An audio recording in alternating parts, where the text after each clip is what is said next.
iPhone-ი გაიგუნება თუ მას უკანა ჯიბით ატარებ. iPhone-ში Siri მუდმივად გვისმენს და ყველაფერს იწერს. თუ iPhone-ი გაქვს და ამის კიდევ ჯერა, ვიდეოს ბოლომდე უყურე და გაიგებ, უნდა დაუჯერო თუ არა მსგავსი ტიპის მითებს iPhone-ზე. დავიწყოთ მითი ნომერი პირველი. iPhone-ი გაიგუნება თუ მას უკანა ჯიბით ატარებ. iPhone 6 Plus-ი მართლაც იყო მიდრეკილი გაღონისკენ, თუმცა მას შემდეგ Apple-მა კორპუსის კონსტრუქცია რადიკალურად შეცვალა და უფრო მტკიცე გახადა.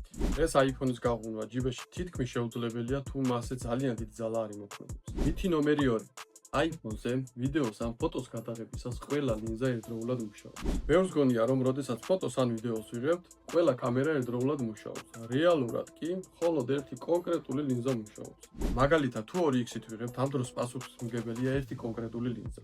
თუ ტელეფოტოს ვიყენებთ, ამ დროსაც პასუხისმგებელია ერთი კონკრეტული ლინზა.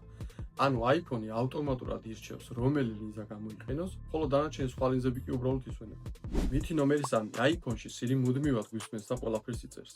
Siri მართლაც ელოდება ფრაზას, აი ბრძანების შესასრულებლად რომ ვამბობთ ხოლმე Hey Siri.